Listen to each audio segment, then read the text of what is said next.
A bit of it is Stockholm Syndrome, for sure, because it's the most fun you can have in a vehicle and also absolutely terrifying all the time. The correct response to this thing firing up is fear.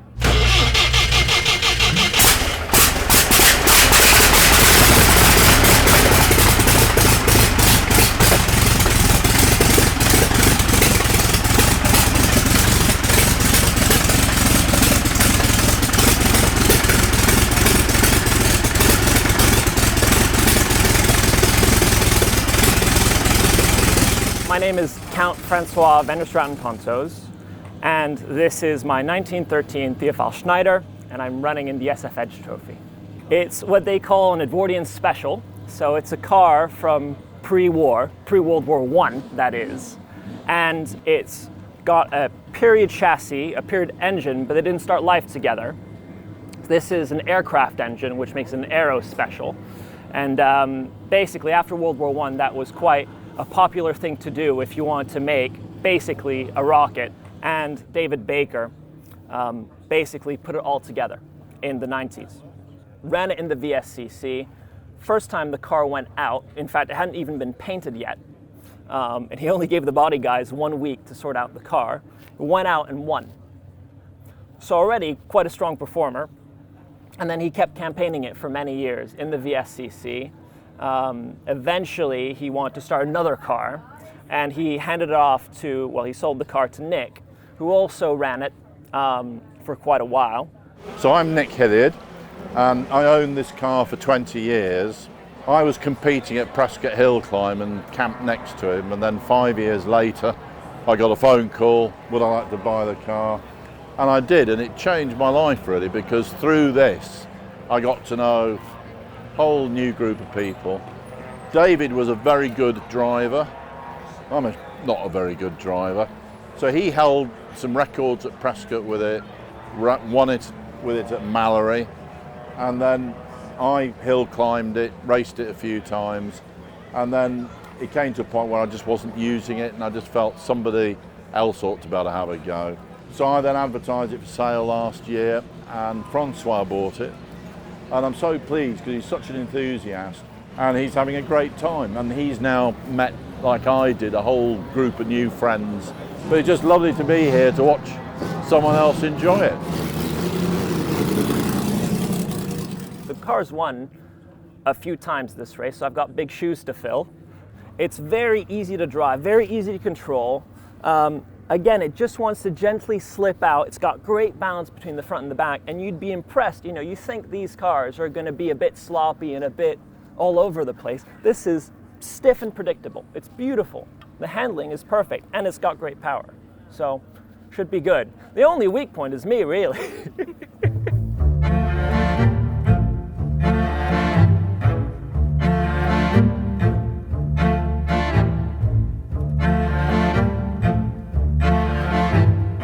So here we've got the dash layout. So we've got fuel pressure right here and the hand pump. So it's basically a bicycle pump that puts air into the gas tank. Then we've got water temperature here. Ideally want to stop around 80 because then it gets a bit too warm, but anywhere between 60 and 80 it's happy. Altimeter that's great at pointing down. Clock that's right twice a day. Here I have a little light. And then we've got mags here. Off is on, as is logical. This is a fan. My rev counter is broken, so that's brilliant.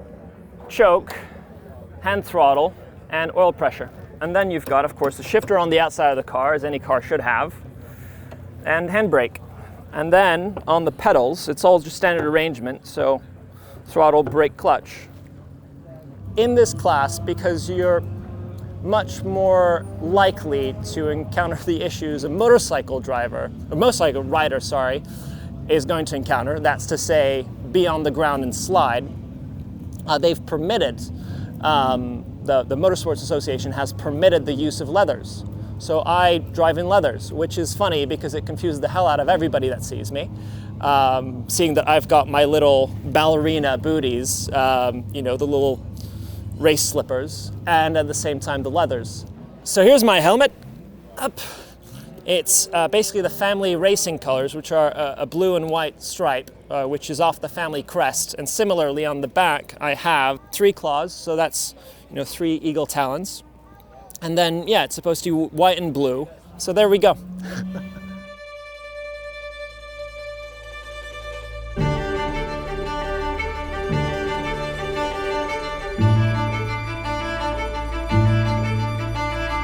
I've had to do a bit of work earlier this week, so basically from Monday, I've had the whole front end off.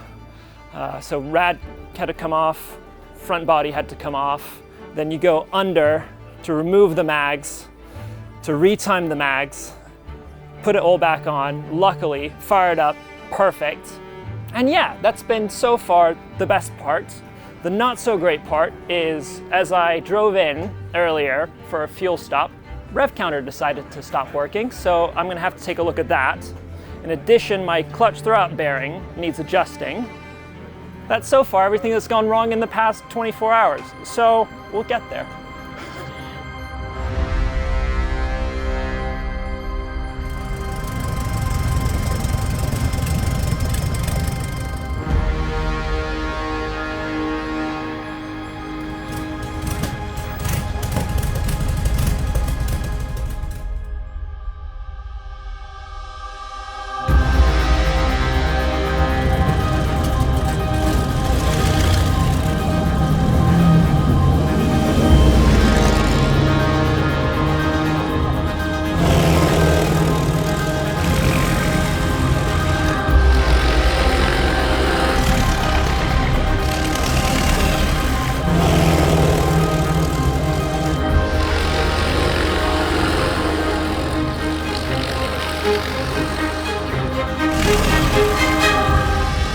The goal for this session was get the practice back in, get comfort what I'm doing. Half this paddock has more time, I'd say, on that track than I've had in the car. So you make do with that. Did all right. I was still quite terrified from my wet driving experience. And so now driving it in the dry, you realize you've got a lot more grip, a lot more speed, a lot more of everything. And so there's a lot more in it. So I don't know how well I've done so far, but it's felt all right. You did okay. It did all right. Yeah. I think I've got a clutch issue I need to fix, and I need to check my mags. How is it? Yeah, good. So good? Okay, lovely. So my name is Alan Gibson. My association with this beautiful car is being in the wrong place at the wrong time, basically. A friend of mine, Tom, asked me if I'd like to come to the Goodwood members meeting and just help him look after the car. And he said it'll just be kicking the tires a bit and putting a bit of water in, and nothing really hard.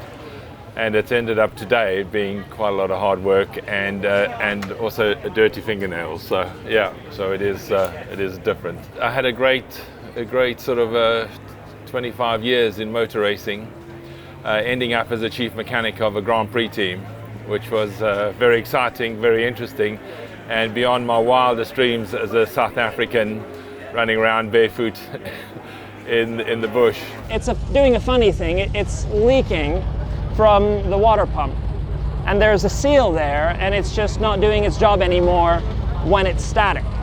But when it's running, it's fine. So it's just this annoying thing of, well, you're there the whole time kind of topping it up, going, but it's actually fine when running. But I need to check my clutch. I think the clutch is going to be the big weak point here. That could be an adjustment. That could be the clutch has been overheated too many times and shot. So it just needs replacement. Luckily I've got a spare, so that's good news. The clutch is a modern item, that's fine. Because anything that's a consumable, you want to have some sort of supply for it. Everything that's, directly for the engine, unless if it's a common part, you have to redo and rebuild and everything. So yeah, there's no beautiful solution for it. It's just whatever you can adapt.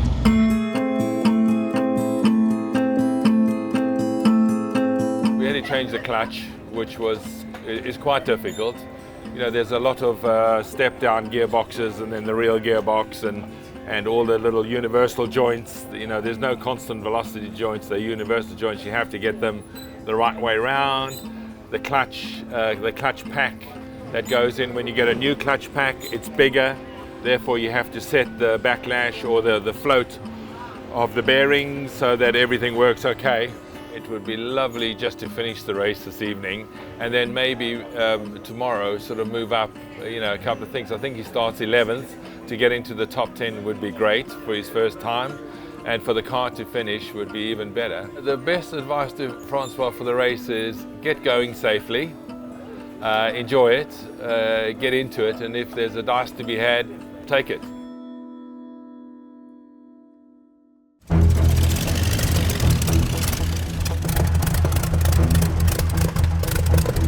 I'm very excited.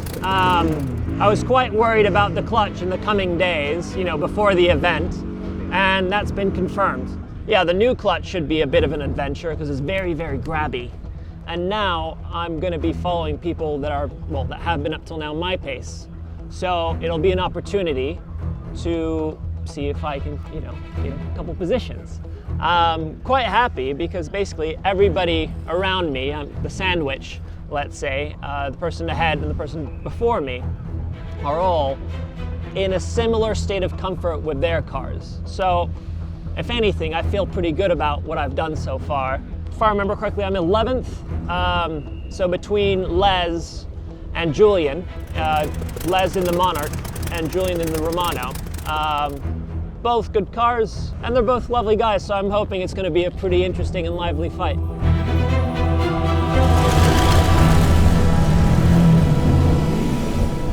Every shape imaginable, a lot of horsepower. These cars all 100 years and older, all set for the first of 2 races for the SF Edge Trophy. Engines are fired up and the race is underway, and again, as ever, look how slow Mark Walker is away, and he gets passed by Duncan Pittaway immediately.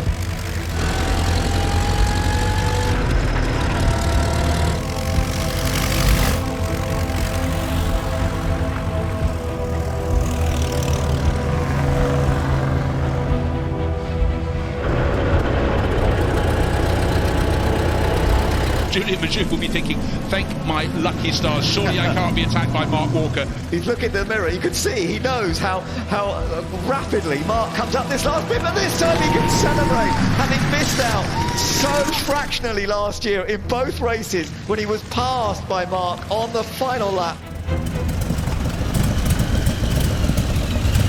It's such an amazing feeling. You cannot imagine until you're in it and you just go, right, put the hammer down. And yeah, I was messing around. I did a bit of a duck-in technique. That was fun. I figured, hey, might as well hide under here. It's a bit more comfortable. I had a quite long chase down. Well, first with the Romano, because of course he just left me at the start. Because the weak point of this car is the start. First gear just hates you. So, and especially now with the new clutch, I didn't want to mess it up because I know it's even grabbier. So, then it was a matter of chasing down the Romano, and then it was a matter of chasing down the Monarch. So it's been good, and then, it kept going. I think there's a couple of spots where I can improve my line. A couple of spots where I'm braking way early and I don't need to. Part of it is you really are slamming on the brakes. And to some extent, you get that fear of, am I gonna run out of brakes? Because you are over braking. So maybe there's a bit more inertia to carry through, a bit more momentum, rather than actually braking and letting it through. Some turns, I think I'm doing well. I think St. Mary's I'm doing well. The car eggs you on for more. So that's the amazing part of it, is you're there. I mean, so you're doing a ton with your hands, with your feet, so it's a very, active drive. You're not just putting it in one gear and forgetting about it once you start. You really are all the time playing, okay, what am I doing next? And the car just revs, and then it's like, bam, right. Yeah, it's just a rush. It's just a rush. And everything about the car really pushes that. And the little things we did earlier, well, I'm thinking about it, by Nick, the adjustment of the suspension did tremendous. Between the clutch and that, it's a whole new car.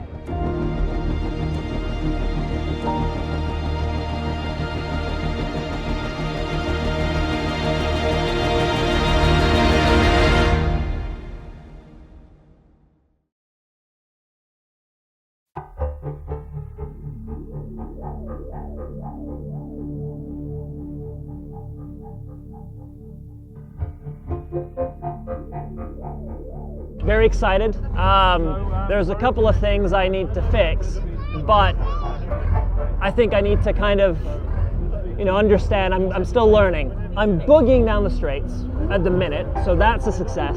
The question is a bit more bravery coming into the corners. But that's one of those things I'm slowly going to tweak up and tweak up and tweak up, because I don't want to overcook it completely and then realize, oh, no, I've run out of talent here. For me, that's the plan.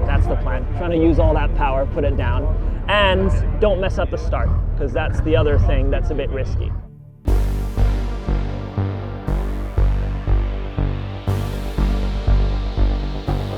The SF Edge Trophy is underway for the second time here at the Goodwood members meeting. As ever, it's a slow getaway for Mark Walker, but it doesn't mean the race is over. We've got a car stopped, unfortunately. It didn't get away at all.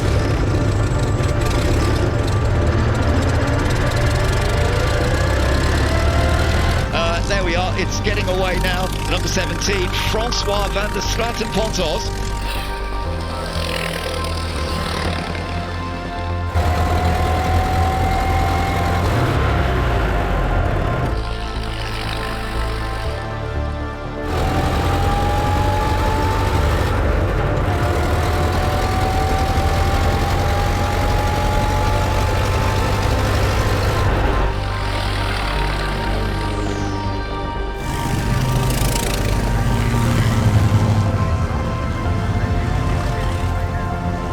Look at the speed as they come out of the chicane.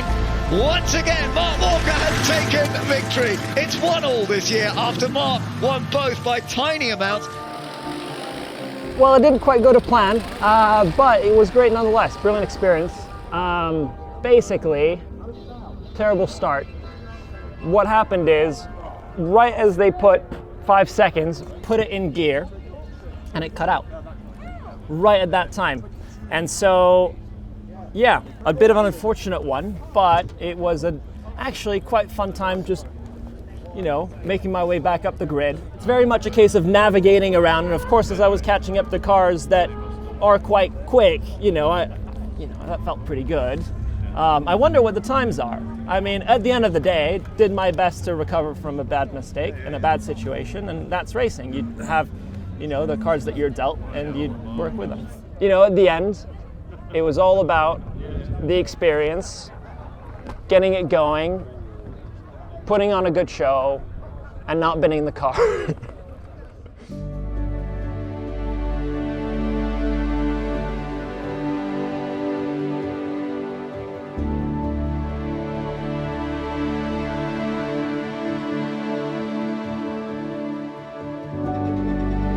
Goodwood members meeting has been absolutely fantastic. I mean, it's a wild experience, no matter how it's gone. Race 1 went like a dream. Race 2 was more like a big mess you tried to come out of, but it was still brilliant. And it's just the environment you're in, the space you're in, everybody you want to talk to. It's a wonderful setting. It's just, incredible being here. The beautiful thing with the SF Edge Trophy is it's extremely gentlemanly. And that's to say, these are quite old cars that are inherently quite dangerous, and they survived all this time, and the person driving it is likely going to be the person fixing it.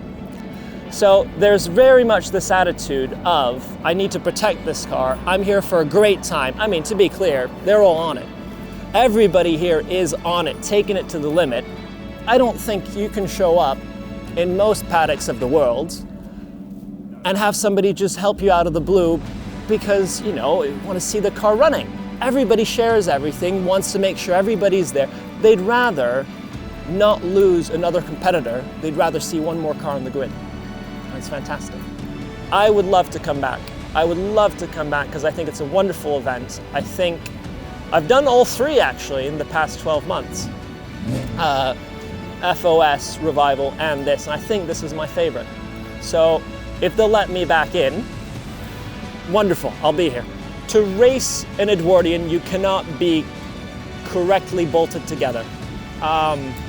You can't be normal because everything about the experience of driving this, even, it just firing up, it's a fear response. you're not supposed to be next to something that's shooting a foot of flame the whole time. So yeah, I don't think you can be entirely normal driving these cars. You have to be a bit mad. I think I am crazy. That's kind of fair, yeah.